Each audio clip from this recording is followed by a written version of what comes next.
Hello மக்களே, welcome back to Little Swan.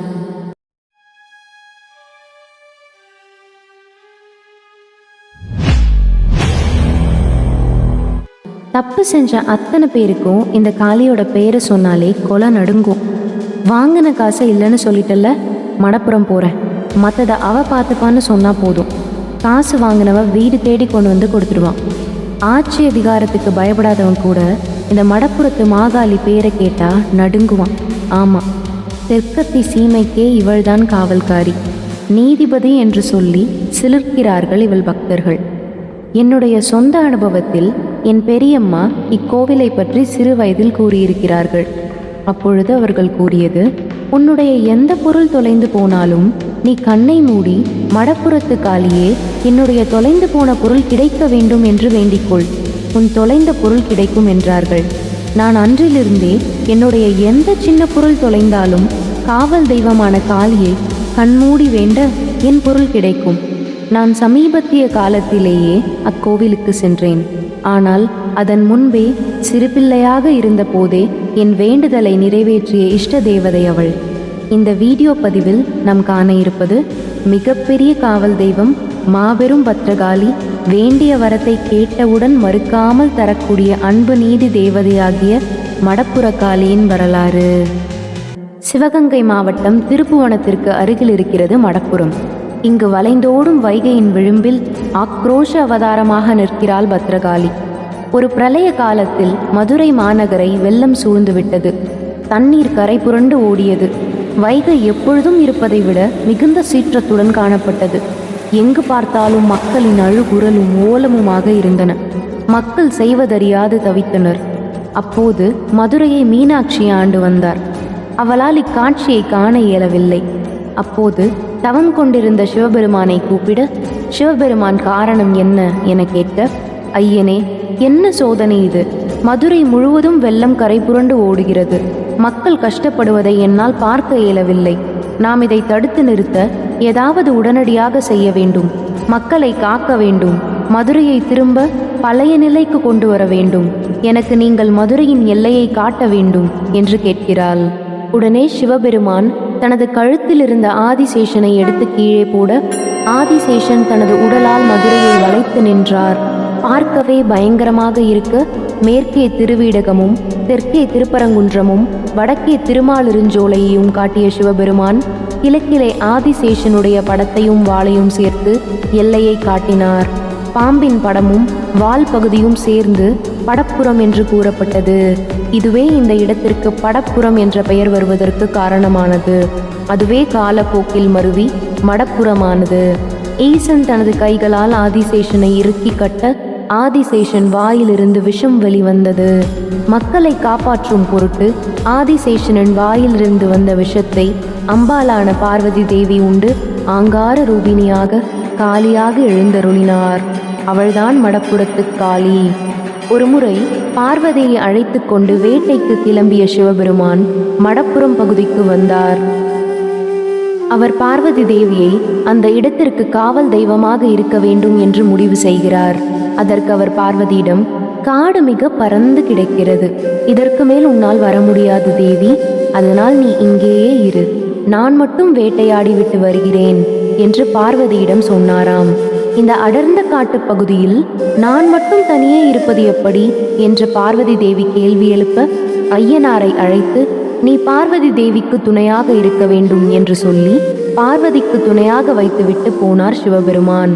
அப்பொழுது பார்வதி, இந்த இடத்தில் நான் இருப்பதனால் இந்த ஸ்தலத்திற்கு ஏதாவது சிறப்பை கொடுக்க வேண்டும் என்று கேட்க, இந்த இடத்திலிருந்து 3 மைல் தொலைவில் இருக்கும் வைகை ஆற்றில் நீராடுபவர்களுக்கு காசியில் நீராடியதை காட்டிலும் கூடுதலான புண்ணியம் கிடைக்கும் என்று வரம் கொடுத்தாராம் சிவபெருமான். அதன் பின்தான் மடப்புறத்தில் காளி வடிவில் தங்கினாள் சக்தி. காளிக்கு துணையாக இருந்த ஐயனார் அடைக்கலம் காத்த ஐயனாராக இங்கே ஆட்சி செலுத்தினாலும் சக்தியின் வடிவமாக நின்று கொண்டிருக்கும் பத்ரகாளிக்குத்தான் பிரதான வழிபாடு. சிவபெருமான் அருளிய வரத்தின்படி மடப்புறத்திலிருந்து 3 மைல் தொலைவுக்குள் வைகையில் நீராடுபவர்களுக்கு காசியில் நீராடியதை காட்டிலும் கூடுதலான புண்ணியம் கிடைக்கும் என்ற நம்பிக்கை இன்றும் தொடர்கிறது. காசு பணம் செலவு செய்து காசிக்கு போக முடியாதவர்கள் மடப்புறத்தை ஒட்டியுள்ள திருப்புவனத்திற்கு வந்து தங்களின் முன்னோர்களுக்கு காரியங்கள் செய்து புண்ணியம் சேர்த்து கொண்டு போவது இன்றும் நடக்கிறது. கோயில் வளாகத்திற்குள் வெட்ட வெளியில் கூரை கூட இல்லாமல் நாக்கை துருத்தியபடி ஆக்ரோஷமாக நிற்கிறாள் பத்ரகாளி. காளியின் 2 பக்கமும் பிரம்மாண்டமான 2 பூதங்கள். 13 அடி உயரம் கொண்ட காளியின் தலைக்கு மேல் ராட்சச குதிரை ஒன்று தாவியபடி நிற்கிறது. காளியை மனமுருகி வேண்டி நின்ற பக்தர் ஒருவர், எந்த நேரமும் உனக்கு பக்கத்திலேயே இருக்க எனக்கு வரம் கொடுக்க வேண்டும் என்றாராம். அவரது பக்தியை மெச்சிய காளி அவரை குதிரையாக மாற்றி தனக்கு நிழல் தரும் குடையாக வைத்து கொண்டாராம். தமிழக மக்களின் இதயங்களில் மிகுந்த மரியாதைக்குரிய இடமாக மடப்புறம் காளியம்மன் கோவில் உள்ளது. இந்த தேவியின் பெயரை உச்சரித்தாலே பக்தர்களின் முதுகுத்தண்டில் ஒரு குளிர்ச்சி ஏற்படும். மடப்புறம் காளியம்மன் நீதிக்காக மட்டுமே நிற்கிறாள். நாம் முழு பக்தியுடன் அவளிடம் பிரார்த்தனை செய்தால் அவளால் நம் வாழ்க்கையில் மிகப்பெரிய மாற்றத்தை கொண்டு வர முடியும். தன்னை நாடி வரும் பக்தர்களை தாமதமின்றி காப்பாற்ற ஆயத்த நிலையில் காளியின் வலது கையில் திரிசூலம். அநீதியை அழிக்க திரிசூலம் ஏந்தி நிற்கும் காளி அழித்தவற்றை மீண்டும் எழவிடாமல் எரித்து சாம்பலாக்குவதற்காக தலையில் அக்னி கிரீடத்தை சுமந்து நிற்கிறாள். காளிக்கு எதிரே உள்ள மண்டபத்தில் நெய்விளக்கு ஏற்றி வழிபட்டு வந்தால் நினைத்த காரியம் கைகூடி வரும். காளிக்கு பிடித்தமான காணிக்கை பொருள் எலும்பிச்சம்பழ மாலைதான். காளிக்கு மட்டும் போடக்கூடிய மாலையில் 101 பழங்கள் கோர்க்கிறார்கள். குதிரைக்கும் சேர்த்து மாலை போடுவதென்றால் 1001 பழங்களை கோர்க்க வேண்டியிருக்கும். மடப்புறத்தை சுற்றியுள்ள கிராமங்களில் யாருக்காவது கொடுக்கல் வாங்கல் பிரச்சனை என்றால் பெரும்பாலும் கோர்ட்டுக்கோ போலீஸுக்கோ போவதில்லை. அவர்கள் நாடி வரும் கோர்ட் பத்ரகாளி கோயில்தான். காளிக்கு வலப்புறத்தில் சின்னதாக ஒரு திண்டு. இதன் பெயர் சத்தியக்கல். 2 நபர்களுக்கிடையே பிரச்சனை என்றால் இந்த திண்டில் இருவரும் சூடத்தை ஏற்றி அணைத்து நாங்கள் தப்பு செய்யவில்லை என சத்தியம் செய்ய வேண்டும். பின்னர் கழுத்தில் அரளி மாலை போட்டுக்கொண்டு காளிக்கு வலப்புறமாக நிற்கும் பூதத்தை கட்டி பிடித்தபடி நாங்கள் தப்பு செய்யவில்லை என வாக்கு கொடுக்க வேண்டும். இங்கு யாராவது பொய் சத்தியம் செய்தால் 30 நாட்களுக்குள்ளாக அந்த நபரை குறை கேட்டு விடுமாம் காளி. சில நேரம் பொய் சத்தியம் செய்தவர்கள் மடப்புறத்து எல்லையை தாண்டுவதற்குள்ளாகவே காளியால் தண்டிக்கப்படுவதுண்டு. இப்படி தண்டிக்கப்படுபவர்கள் மறுபடியும் காளியிடம் வந்து காணிக்கை செலுத்தி பரிகாரம் தேடிக்கொண்டு போவது இப்பொழுதும் நடக்கிறது. இங்கு நடக்கும் இன்னொரு முக்கியமான வேண்டுதல் காசு வெட்டி போடுவது. காளியின் முகத்திற்கு எதிரே தரையில் ஒரு பட்டியக்கல் பதித்து வைத்திருக்கிறார்கள். அதற்கு பக்கத்திலேயே உளியும் சுத்தியலும் வைத்திருக்கிறார்கள்.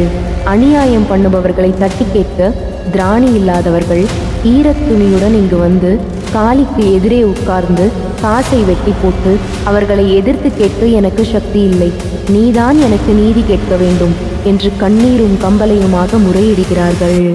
இந்த கண்ணீருக்கு மனம் இறங்கி வரும் காளி அநியாயக்காரர்களை அடித்து எழுப்பி இம்சை பண்ணி அவர்களையும் தன்னுடைய வாசலுக்கு வரவழைத்து விடுகிறாள். காளிக்கு பின்னால் உள்ள பிரகாரத்தில் வேப்பமரம் ஒன்று உள்ளது. இந்த மரம் தெய்வ சக்தி கொண்ட மரம். நீண்ட நாட்களாக திருமணம் தடைப்பட்டு நிற்கும் பெண்கள் இந்த மரத்தின் மடியில் மஞ்சள் தாலியை கட்டி வழிபட்டால் திருமண தடைகள் நீங்குகின்றன.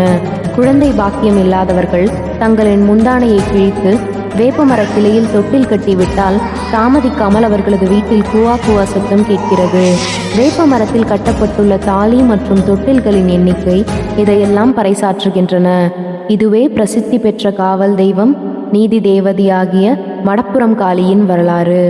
உங்கள் அனைவரின் குடும்பத்திற்கும் மடப்புறம் காளியின் அருள் முற்றிலுமாக கிடைக்க லிட்டில் ஸ்வான் ஸ்டோரி சார்பாக வேண்டிக் கொள்கிறேன். உங்களுக்கு மடப்புறம் காளி எவ்வளோ பிடிக்கும்னு கமெண்ட்ல சொல்லுங்க. அது மட்டும் இல்லாமல் மடப்புறம் காளியினால் உங்களுக்கு நடந்த அதிசயத்தை கமெண்ட்ல ஷேர் பண்ணுங்க. பெஸ்ட் கமெண்ட் பின் செய்யப்படும். மேலும் இந்த மாதிரி தெய்வத்தின் வரலாற்று கதைகளுக்கு like, share and subscribe to Little Swan.